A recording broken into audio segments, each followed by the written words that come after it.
오늘은 2월 14일 수요일입니다.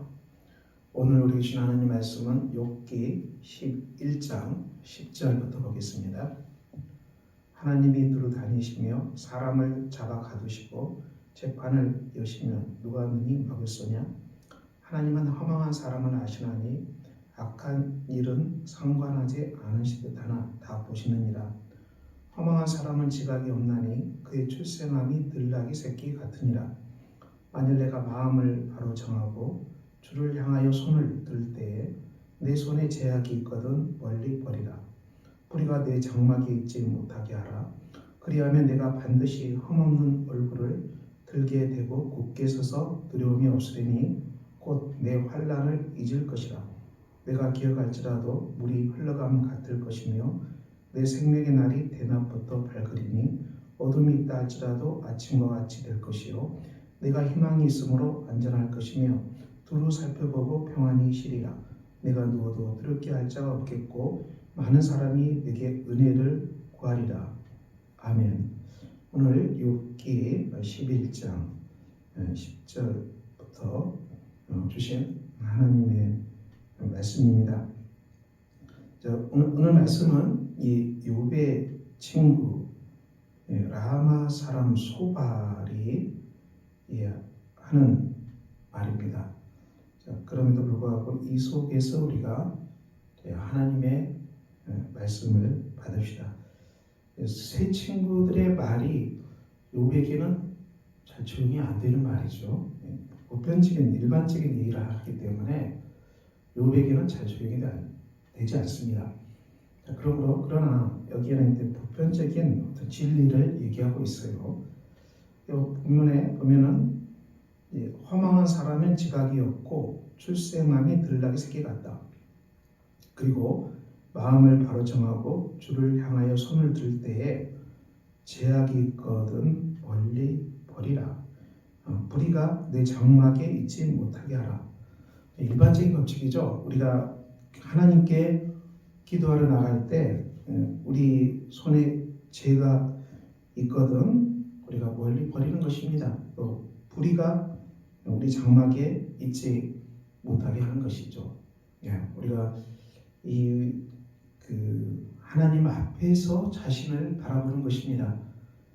우리가 이 땅에 삶 살아갈 때 많은 사람들과 관계하지만은요, 사람의 판단은 주관적인 것이기 때문에 상당히 주관적이죠. 이것은 다 다를 수밖에 없는 거죠. 우리가 사람의 판단에 자기 자신을 맡기면은 우리가 어디로 가야 될지 모르는 것입니다. 우리는 중심을 잡고 이 살아계신 하나님 앞에서 우리의 중심을 잡는 것이 중요합니다. 하나님 앞에서 우리 자신이 중심을 잡아가야 되죠. 그러므로 우리가 내 죄를 깨닫더라도 다른 사람이 비난하기 때문에 이 내 죄가 있다가 아니라 그것을 정직하게 하나님 앞에 가지고 와서 하나님이 나에게 뭐라 말씀하시는가 이것을 듣는 것이 죄롭습니다. 공정하고 공의롭게 판단하신 분은 하나님이시죠. 사람은 다 자기 이속을 따라 판단하고 자기 이익을 따라 판단하고 또 자기 듣기 좋을 대로 말하지만 이것을 우리가 맞출 수가 없어요. 사람에게는 맞힌다는 것은 거의 불가능한 일입니다. 그냥 다 다르기 때문에 어떻게 맞히겠어요? 전부 달라요. 그러니까 우리가 어떻게 됩니까? 우리는 성경이 바로 우리가 맞추는 유일한 자가 되고요. 하나님 말씀이 우리 자신을 맞출 수 있는 우리가 자신을 볼 수 있는 유일한 거울이 됩니다. 오늘 본문은 이제 제약이 있거든 멀리 버리고 뿌리가 장막에 있지 못하게 하라. 그러면 내가 반드시 흠없는 얼굴을 들게 되고 굳게 서서 두려움이 없게 될 것이다. 죄가 버려지고 죄가 용서함 받고 우리가 하나님 앞에서 의롭다함을 얻게 된다면은 어떻게 됩니까? 우리가 굳게 서게 되고 두려움이 없게 될 것이다. 자, 그러면 우리가 사람의 판단이 중요한 건 아니고 하나님이 내게 뭐라고 말씀하시는가 그것을 들어야 됩니다. 그런데 우리가 하나님 앞에 설 때 우리 죄가 있거든 멀리 버려야 되고 우리가 장막에 있지 못하게 하고 그때 우리에게 주어지는 은혜가 굳게 서게 되고 두려움이 없게 되고 또 내 환난을 잊을 것이라. 그리고 내 생명의 날이 대낮보다 밝게 될 것이다. 또 희망이 있으므로 안전할 것이다. 또 두루 살펴보고 평안히 쉬게 되리라. 누워도 그렇게 할 자가 없겠고 많은 사람이 내게 은혜를 구하리라. 자, 우리가 죄를 멀리하고 우리 삶 가운데서 이 불의가 우리 장막에서 떠나게 할 때 받을 수 있는 일반적인 은혜를 말씀하고 있습니다. 자, 그러므로 우리가 자기 죄를 깨닫고 자기 죄를 고백하고 이것을 멀리 던져버리는 것보다 중요한 일은 없겠습니다. 참 중요한 일이죠. 우리가 어떻게 하나님 앞에서 우리가 의롭다함을 받게 되고 하나님이 나를 의롭다 하고 나를 받아주시겠습니까? 그러면 우리는 로마서 사도 바울의 말씀을 다시 한번 봅시다.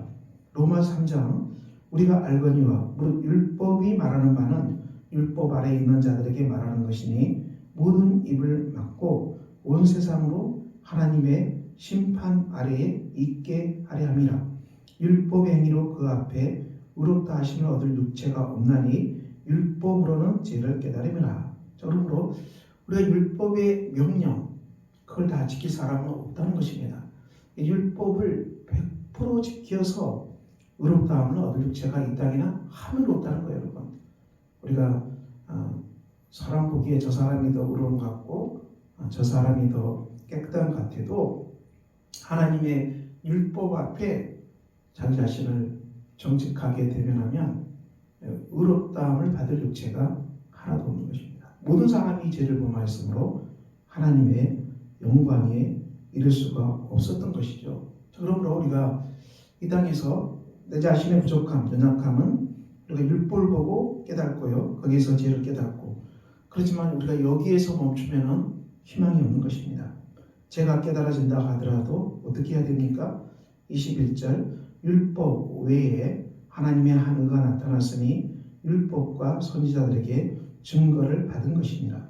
예수 그리스도를 믿음으로 말미암아 모든 믿는 자에게 미치는 하나님의 은이 차별이 없느니라. 예수를 그리스도로 믿을 때 하나님이 믿는 자에게 주시는 하나님의 의가 있습니다. 하나님이 믿는 자를 의롭다 하신다는 것입니다. 그러므로 우리가 죄가 생각나고 내가 어떤 또 죄를 지었다고 느껴질 때마다 우리가 하나님 앞에 가지고 가야 돼.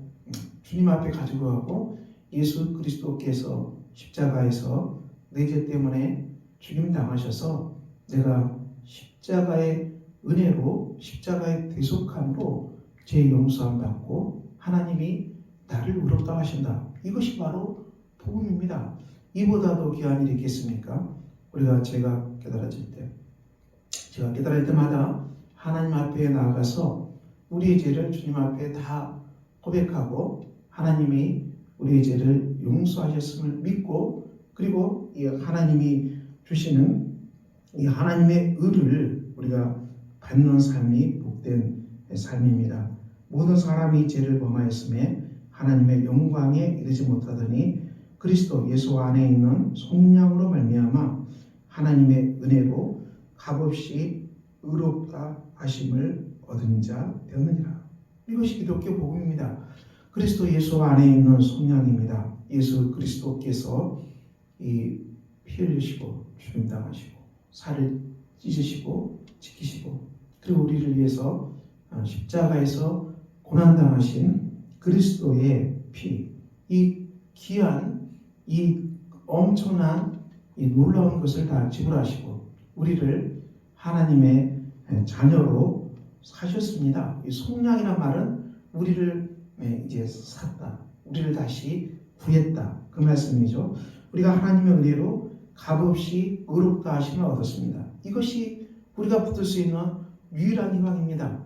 우리가 교회 안에서 저 사람은 저런 흠이 많고 저 사람은 저런 죄를 지었고 아무 유익이 되지 못합니다. 우리가 사람을 판단할 때도 당신 이런 죄를 범했고 당신 이런 죄를 나한테 범했고 이것이 무슨 유익이 있겠습니까? 우리가 다 주님 앞에 죄를 고백하고 우리가 다 죄를 주님 앞에 고백하고 그리고 우리가 다 하나님으로부터 용서함 받은 사람으로서 서로가 용서해야 되는 것입니다. 사는 법은 용서밖에 없어요. 용서의 법밖에 없어요. 우리가 법대로 하면은 다 죽는 것이죠. 율법대로 하면 다 지옥 갈 수밖에 없는 것입니다. 그러므로 우리가 이 율법 외에 하나님이 우리에게 열어주신 이 복음, 하나님이 의로 우리에게 덮어주시는 이 속량의 은혜를 받고 이 속량의 은혜를 의지하고 우리가 그 앞에서 십자가 단단히 붙잡고 십자가의 피로 용서함 받고 그리고 이 은혜를 의지함으로 하나님 앞에 굳건하게 믿음으로 서는 것입니다. 우리가 십자가를 믿음으로 하나님 앞에 서서 기도하고 나아가고 그리고 그 안에서 하나님이 우리를 품어주시고 하나님이 의롭다고 하신다. 하나님이 우리를 받아주셨다는 얘기입니다. 하나님이 우리를 받아주셨고 그리고 우리를 하나님께서 그 의라는 옷으로 우리를 품어주신다.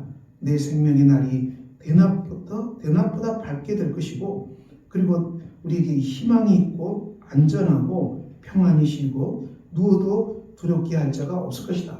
이 모든 은혜는 제가 용서함 받고 하나님으로부터 제가 용서함 받았다는 이 확신으로부터 넘쳐나는 것입니다. 이 땅에는 끝없이 사람들이 죄를 범하고 죄 때문에 다른 사람 정죄하고 비난하고 또 비판하고 이것은 굉장히 누구나 할 수 있는 일이에요. 여러분 죄 지을 때 비난하고 비판하고 누구나 할 수 있는 일이에요. 그렇지만 비난하고 비판하는 그 사람도 하나님 앞에 서면은 죄인이라는 것을 깨달아야 됩니다. 모든 사람이 다 죄를 범했어요. 하나님의 영광에 이를 수 없습니다. 그러므로 우리가 다른 사람 정죄하기 전에 내 자신도 죄인이고 나도 하나님 앞에 죄인이다. 나도 그리스도의 십자가의 피로 용서함 받아야 되는 죄인임을 깨닫고 그 은혜가 내게 임해서 다른 사람을 용서하는 것이 우리 삶에 정말 필요한 태도이고 자세입니다. 이 은혜가 우리에게 정말 소중한 것입니다. 오늘 우리에게 주신 말씀 죄악이 있거든 멀리 버리고 불의가 내 장막에 있지 못하게 하라. 여러분 죄가 기억나십니까? 죄가 깨달아지십니까? 하나님 앞에 다 회개하시고 고백하시고 주 앞에 용서를 받고 그리고 나도 용서함 받은 죄인임을 기억하고 내가 하나님께 용서함 받았으므로 내가 다른 사람의 죄도 우리가 비난하지 말고 용서하시고 품어주고 덮어주는 이 은혜가 가득 넘쳐나는 것입니다. 우리가 살 길은 십자가의 속량의 은혜를 붙잡고 의롭게 되는 길, 이 길밖에 우리가 사는 길이 이 길밖에 없고요. 그리고 이 속에서 다른 사람을 용서하고 품어주는 것, 이 길이 살 길입니다. 오늘도 예수 그리스도 안에서 하나님 주시는 하나님의 의를 덧입어서 용서함 받은 죄인으로서 하나님 앞에 용서함 받은 이제 정말 복된 사람으로서 하나님이 나를 의롭다 하셨으므로 그 믿음을 가지고 하나님 앞에 살아가시고 그 은혜를 또 이웃을 향해서도 베풀 수 있는 복된 여러분들이 되시기를 예수 그리스도의 이름으로 축원합니다. 기도하겠습니다. 아버지 하나님 복된 날입니다. 오늘도 예수 그리스도 안에 있는 은혜로 살아가는 삶이 넘쳐나게 해주시기를 기도합니다. 주께서 성도의 삶에 함께 해주시고 우리가 죄 때문에 쓰러지거나 자빠지거나 무너진 정도도 있습니까? 주께서 일으켜 세워주시고 강한 손으로 붙잡아 주시고 우리가 죄로 인해서 실족하고 넘어질 때라도 그리스도의 속량의 피 십자가의 은혜를 의지하고 일어나 걸어갈 수 있는 복된 성도들이 되게 해주시기를 기도합니다. 그리스도 예수 안에 있는 속량의 은혜가 주님의 속의 성도들마다 가득 넘쳐나게 하셔서 이 은혜로 살아갈 수 있는 복된 날이 되게 하여 주시옵소서. 예수 그리스도 이름으로 기도합니다. 아멘. 하늘에 계신 우리 아버지 이름을 거룩하게 하시며 아버지의 나라가 오게 하시며 아버지의 뜻이 하늘에서와 같이 땅에서도 이루어지게 하소서. 오늘 우리에게 일용할 양식을 주시고 우리가 우리에게 잘못한 사람을 용서해 준 것 같이 우리 죄를 용서해 주시고 우리를 시험에 빠지지 않게 하시고 악에서 구하소서. 나라와 권능과 영광이 영원히 아버지의 것입니다. 아멘.